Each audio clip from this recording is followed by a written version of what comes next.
والسلام على رسول الله وعلى آله وأصحابه ومن تبعهم بإحسان إلى يوم الدين أما بعد. Allah Subhanahu wa taala berfirman, "Afala yatadabbaruna al-Qur'an walau kana min 'indi ghairillah lawajadu fihi ikhtilafan katsira." Apakah mereka tidak mentadabburi Al-Qur'an? Kalaulah Al-Qur'an itu bukan dari Allah Subhanahu wa taala, tentu di dalamnya akan banyak perselisihan.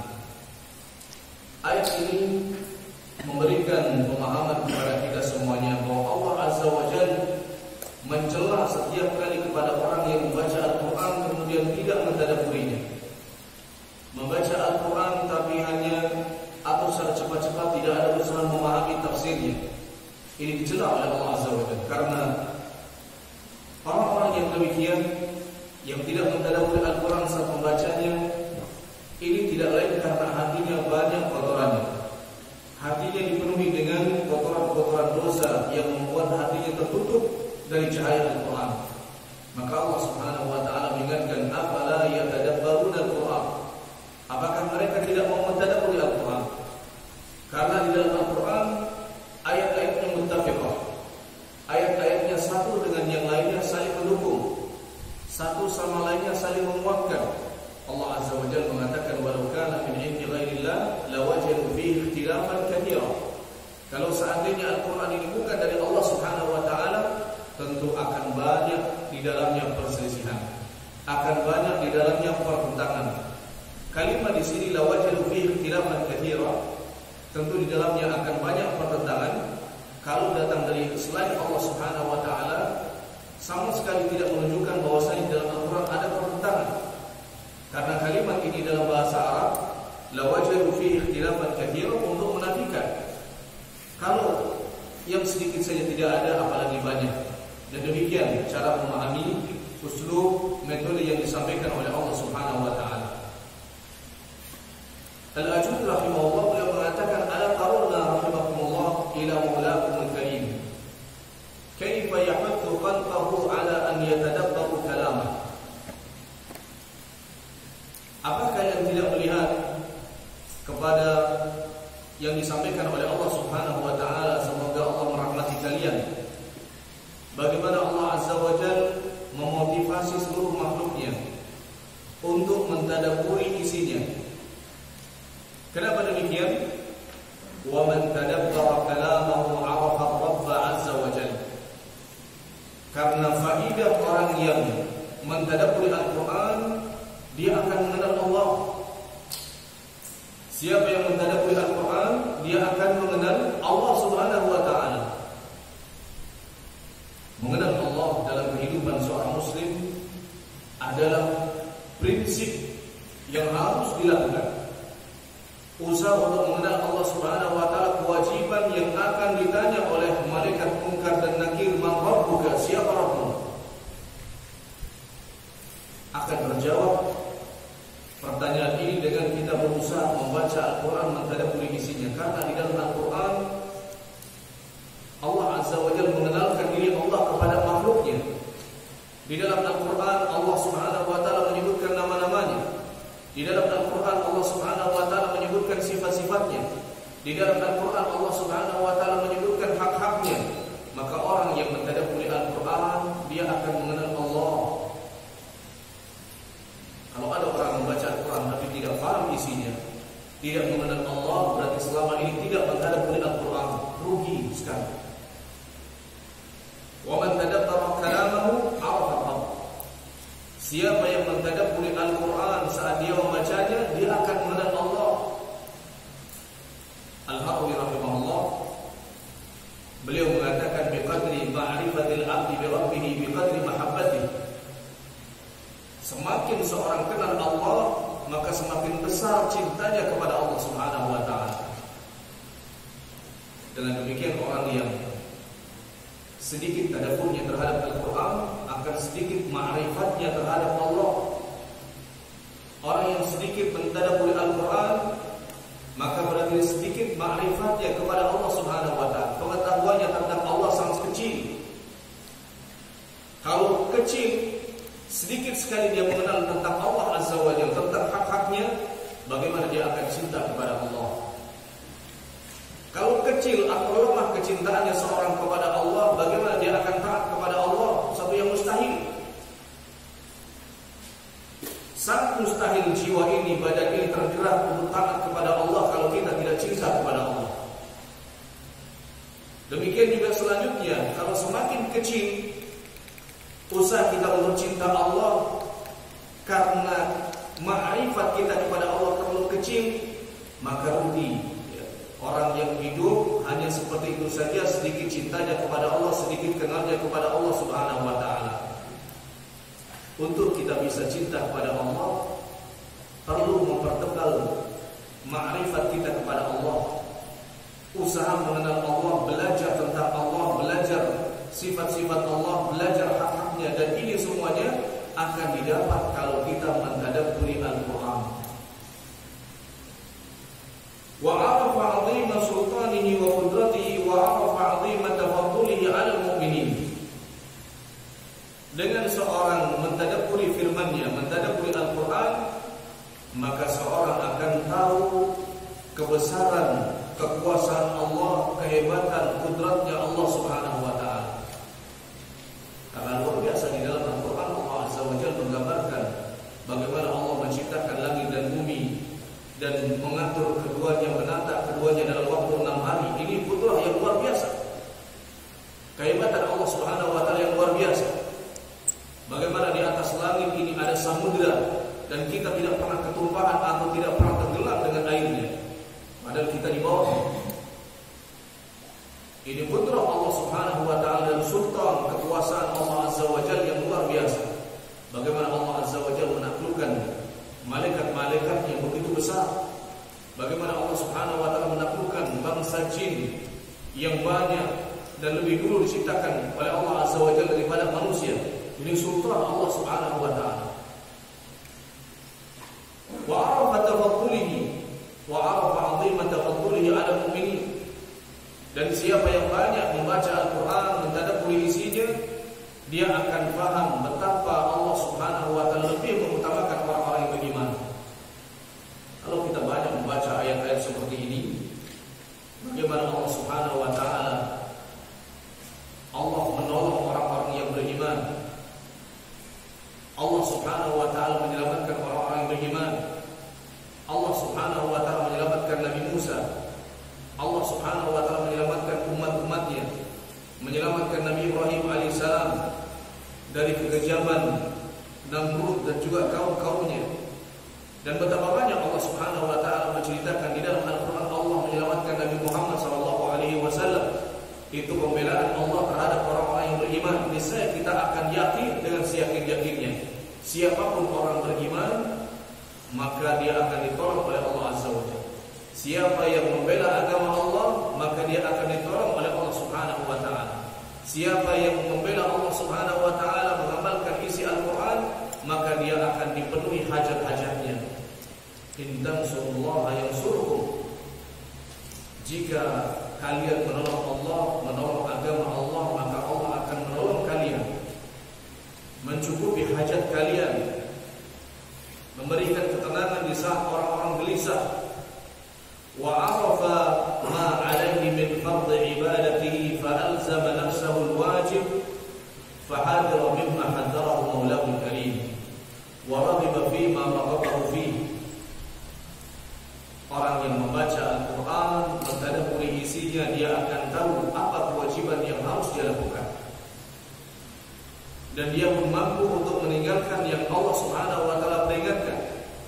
Dan dia akan tertarik melakukan apa yang Allah Subhanahu wa ta'ala motivasi untuk melakukannya.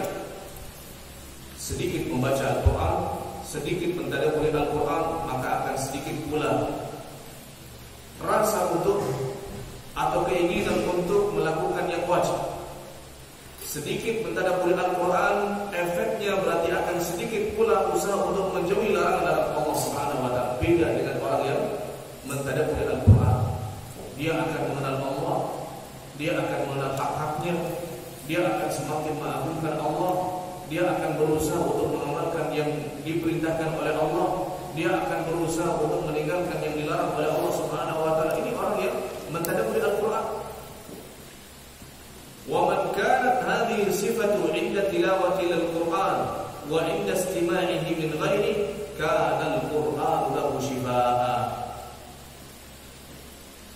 Siapa orangnya yang memiliki sifat demikian, mentadabburi Al-Qur'an saat membacanya dan saat mendengarkan lantunan ayat Al-Qur'an, kana Al-Qur'an lahu shifaa, maka Al-Qur'an itu akan menjadi obat untuknya. Kita perlu muhasabah. Di sini kita perlu muhasabah.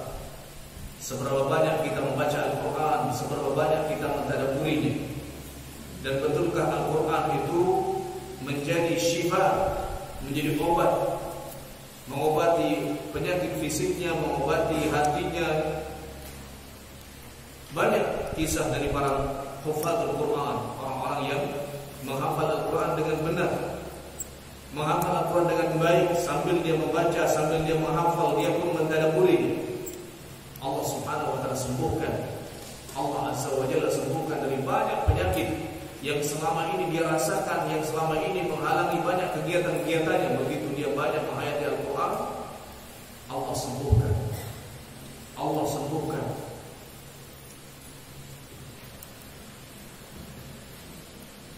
Fastaghna bila malin wa azza bila ashirah wa anisa bima yastawhishu minhu ghayruh.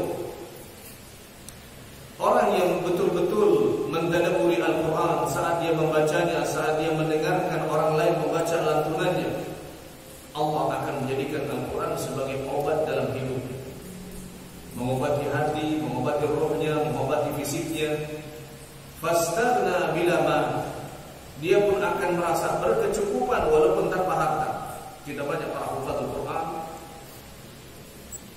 dia fakir tapi dia tenang hidupnya. Dia tidak punya banyak dunia, tapi dia nyaman hidupnya. Kenapa? Istaghna. Dia sudah merasa cukup dengan Al-Quran. Dia sudah merasa cukup dengan Al-Quran. Kalau sekarang banyak terbalik, orang yang menghafal Al-Quran tapi justru gila dunia, ini Al-Quran belum menjadi solusi hidupnya. Berarti saat dia membaca Al-Quran belum sampai seperti yang dirasakan oleh Umar bin Khattab radhiyallahu taala. Umar bin Khattab radhiyallahu taala anhu dikenal orang yang sangat menghayati Al-Quran, mentadabburi Al-Quran. Maka pada saat hari kematian beliau, saat ditusuk oleh Abu Lu'lu'ah al-Majusi, beliau dalam kondisi sholat. Beliau dalam kondisi sholat karena Abu Lu'lu'ah tahu Umar bin Khattab kalau sudah membaca Al-Quran, yatiru qalbu, hatinya terbang. Kalau sudah membaca Al-Quran, terbawa hatinya. Dan ayat yang terakhir beliau baca saat beliau sholat saat itu, innama ashku bathi wa husni ila Allah. Abu Lu'lu'ah tahu kalau Umar membaca Al-Quran beliau menangis, sampai isak tangisnya didengar oleh saf yang ketiga, yang keempat. Disebutkan oleh para sahabat yang saat itu menyaksikan sholat bersama Umar bin Khattab, aku mendengar isak tangis ada di dalam dadanya Umar dari saf yang ketiga atau saf yang keempat. Demikian dikenal para sahabat. Tahu saat itu melayang hatinya karena terbawa isi Al-Quran yang dibaca saat itu. Ma'asyiral muslimin yang dimuliakan oleh Allah Subhanahu wa taala. Kalau kita sudah mempelajari pada pertemuan sebelumnya bahwasanya para jin ketika mendengarkan lantunan ayat yang dibaca oleh Nabi SAW, apa kata mereka? Inna sami'na Qur'anan ajaba. Di dalam Al-Quran itu ada sesuatu dan banyak hal yang sangat takjub, yang sangat menarik, yang sangat ajaib sekali. Makanya mereka ketika datang ke majlis Nabi SAW, baru hadarahu qalu ansitu, diam, dengarkan isi Al-Quran yang sangat takjub ini, sangat asyik, luar biasa didengarkannya. Itu para jin merasakan begitu hebat kalam Allah Subhanahu wa taala, karena memang ketika dibaca fihi syifa, dia di samping memberikan obat, dia samping itu juga memberikan ketenangan yang tidak bisa dirasakan oleh yang lainnya. Makanya Umar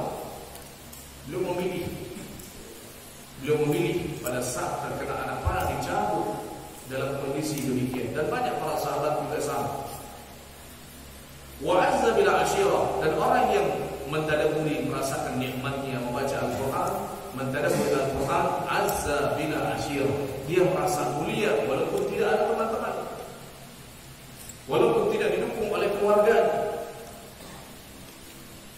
merasa cukup. Dia cukup penghiburnya, dia cukup pembelanya adalah Al-Qur'an. Bahkan nanti di hari kiamat Al-Quran itu akan datang kepada orang yang mentadabburi Al-Quran saat dia membaca di dunia. Dia akan datang kemudian mengatakan, wa ana Al-Quran, dan aku ini Al-Quran yang dulu kau baca di dunia. Masyaallah, azakumullah. Tasawwur, bisa kita bayangkan dalam kondisi yang sangat menakutkan di padang mahsyar, orang takut, khawatir bisa selamat dari azab Allah Subhanahu wa taala atau tidak. Al-Qur'an datang memberikan pembelaan. Maka syafi'an li ashabi, Al-Qur'an akan datang memberikan syafaat, memberikan pengayuman, menguatkannya, mendukungnya, membelanya. Di saat orang lain tidak ada yang dibela, di saat orang lain tidak didukung, tidak dikuatkan, Al-Quran datang menjadi pemberi syafaat. Ini ma'asyarul ikhwah azakumullah, Al-Quran anisa bima yastafrishu minhu wa yuh. Bahkan Al-Quran ini hatta di dunia akan menjadi penghiburnya di saat orang lain sedang dalam kondisi kacau, dalam kondisi galau. Al-Quran datang, Al-Quran bisa menenangkan hati. Wa anisa bima yastafrishu minhu wa yuh. Di saat orang lain tidak nyaman, dia merasakan kenyamanan. Kalau antum membaca Al-Quran, menghafal Al-Quran belum sampai titik ini, maka berjuanglah. Berjuang sampai mendapatkan yang disampaikan oleh para ulama. Dengan orang menghayati Al-Quran, anisa bima yastawhishu wa yuh. Di saat orang lain tidak nyaman, dia merasakan ketenangan. Di saat orang lain galau, dia merasakan kenyamanan. Wa kana hammuhu inda tilawati surati idza iftatahaha mata at-ta'ibu bima ajru. Sehingga orang yang sudah sampai titik ini, yang dia perjuangkan, yang dia usahakan saat membaca surat mata at-ta'ib, pelajaran apa yang bisa saya ambil saat membaca ayat ini? Pelajaran apa yang bisa saya ambil saat membaca surat Al-Quran ini? Walam yakun muraduhu mata akhtimus surah, dan sama sekali bukan jadi tujuannya untuk menghatamkan surat atau menghatamkan Al-Quran. Yang dia ambil, yang dia cari saat dia membaca Al-Quran, apa yang bisa saya ambil? Pelajaran apa yang bisa saya ambil? Pemahaman apa yang bisa saya ambil? Itu selalu dengan orang seperti itu, hati ini akan selalu ingin dengan Al-Quran. Hati ini akan selalu ingin dengan Al-Quran. Tapi kalau orang inginnya selesaikan, menghatamkan, dapat sanad, dapat qiraat bulan, akhirnya yang dikejar hanya itu saja. Yang dikejar hanya syahadah, menjadi hafidh. Tidak akan bermanfaat banyak syahadah-syahadah seperti ini di dunia. Tapi yang akan bermanfaat adalah orang yang mengambil pelajaran dari Al-Quran, mengambil faedah hidup dalam Al-Quran, sehingga dibimbing oleh Al-Quran. Masyaallah ikhwah, wa innama muraduhu mata a'qilu 'anillahi al-khitab. Orang yang mentadabburi Al-Quran, yang dia cari tujuannya saat mentilawah, membaca Al-Quran, mata a'qilu 'anillahi al-khitab. Kapan saya bisa faham apa yang dimaksud oleh Allah Subhanahu wa taala dari Al-Quran ini? Apa yang saya bisa dapat dari Al-Quran ini?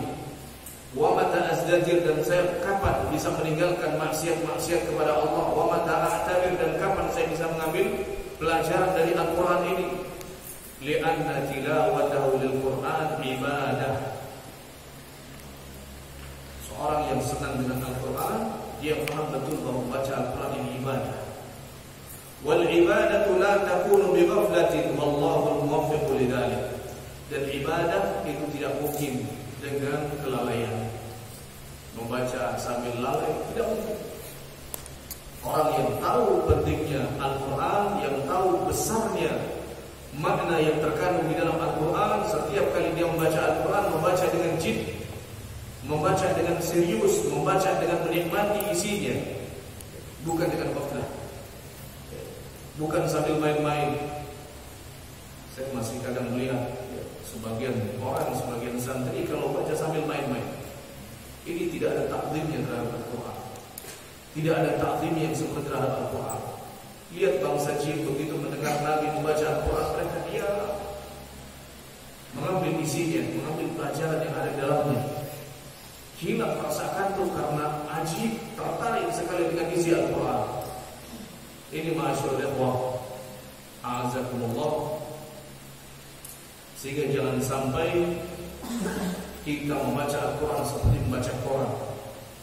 Jangan sampai kita baca Al-Quran seperti membaca majalah, membaca kisah. Ibnu Mas'ud radhiyallahu taala beliau mengatakan la tanzuruhu nazwat dagr. Jangan sampai kalian membaca Al-Quran seperti orang yang menebar korma yang tidak ada manfaatnya. Wala tahudduhu hadda syi'r. Dan jangan kalian membaca Al-Quran seperti kalian menyisir syair. Kifu inda ajaibi. Berhentilah saat kalian mendapati keajaiban yang ada di dalamnya. Setiap kali kita membaca satu keajaiban yang ada dalam Al-Quran, berhenti, cermati, telaah baik-baik, tadabburi isinya. Kemudian kita refleksikan ke dalam batin kita, kita termasuk orang yang dijelek-jelekan oleh Allah atau tidak. Kalau seandainya kita membaca ayat-ayat adab, membaca ayat-ayat siksa, maka kita renungkan apa kita termasuk orang-orang yang melakukan yang dicela oleh Allah Subhanahu wa taala. Kalau sedang membaca sifat-sifat para hamba-hamba Allah Azza wa Jalla yang dipuji oleh Allah, renungkan apa kita termasuk mereka-mereka yang dipuji oleh Allah. Dan demikian, kifu inda ajaib. Saat kita mendapati keajaiban Al-Quran, maka berhentilah sejenak, tadabburi isinya, perhatikan apa kita termasuk orang-orang yang ada di dalamnya atau tidak. Wa harriku bihil qulub. Gerakkan hati ini saat kita membaca. Kemudian di situ membaca orang-orang beriman, kita termasuk mereka atau bukan. Ketika saat kita membaca tentang orang-orang munafik, kita baca apa kita termasuk orang-orang yang melakukan kejelekan orang-orang munafik. Saat kita membaca kejelekan orang-orang kafir, maka berhentilah kemudian pikirkan apa kita termasuk orang-orang yang melakukan perbuatan orang-orang kafir ini. Wala yakun hammu ahadikum akhir surah. Jangan sampai targetnya adalah sampai akhir surat ini dia baca, menyelesaikan surat ini dia baca, menyelesaikan juz ini dia baca, tapi tidak mentadabburi sama sekali. Al-Mujahid fi qawli yajdunahu haqqa tilawati. Orang-orang yang beriman yang dicintai oleh Allah Subhanahu wa taala, mereka membaca kitabnya dengan sebenar-benarnya bacaan. Artinya bukan hanya sekedar membaca saja, karena tilawah itu ada 3 macam. Ada tilawah lafziyah, membaca lafaznya. Ada tilawah lafziyah, kemudian ada tilawah tadabburiyah, membaca sambil mentadabburi maknanya, dan ada tilawah amaliyah. Syekhuna Sami As-Sukhair rahimahullah, beliau menyebutkan bahwa tilawah ada 3 macam. Ada tilawah lafziyah, hanya membaca lafaznya, dan ini kebanyakan yang dilakukan oleh kaum muslim. Kemudian ada tilawah tafsiriyah i'tibariyah, tilawah untuk mengambil ibrah sambil mentadabburi isinya. Dan yang ketiga ada tilawah amaliyah, membaca yang mendorong orang untuk mengamalkan isinya. 2 hal ini sangat penting bagi seorang talib. Membaca Al-Quran sambil berusaha memahami isinya, sambil mengambil faedah pelajaran yang ada di dalamnya, dan juga membaca Al-Quran untuk diamalkan. Makanya Mujahid ketika mendapati ayat Allah Azza wa Jalla yatlunahu haqqa tilawati, beliau mengatakan ya'maluna bihi haqqa amali. Itu termasuk dalam kategori yang ketiga, tilawah amaliyah, membaca untuk terdorong, termotivasi mengamalkan isinya. Mereka mengamalkannya dengan sebenar-benarnya amal. Ma'asyiral ikhwah, a'azzakumullah. Qala Muhammad bin Husain, berkata Muhammad bin Husain, wa qabla an adhkura akhlaqa ahli al-Qur'an wa ma yanbaghi lahum an yata'addaw bihi, adhkuru fadla hamalat al-Qur'an. Sebelum saya menyebutkan tentang akhlak ahli Al-Quran dan apa-apa yang harus mereka miliki untuk menjaga adabnya terhadap Al-Quran, lebih baik akan saya sebutkan terlebih dahulu keutamaan orang-orang yang menghafal, yang membawa, yang mengajarkan Al-Quran. Liyarghabu fi tilawatihi wal amali bih.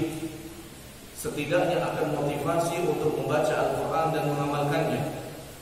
Wattawadhu'a liman ta'allamu minhu aw 'allamuhu, dan bisa menjadikan seorang tawadhu, rendah diri, liman ta'allamu minhu, siapa yang belajar darinya atau yang mengajarkannya. Bi'idznillah ta'ala, insyaallah nanti akan kita bahas pada pertemuan yang akan datang bab tentang keutamaan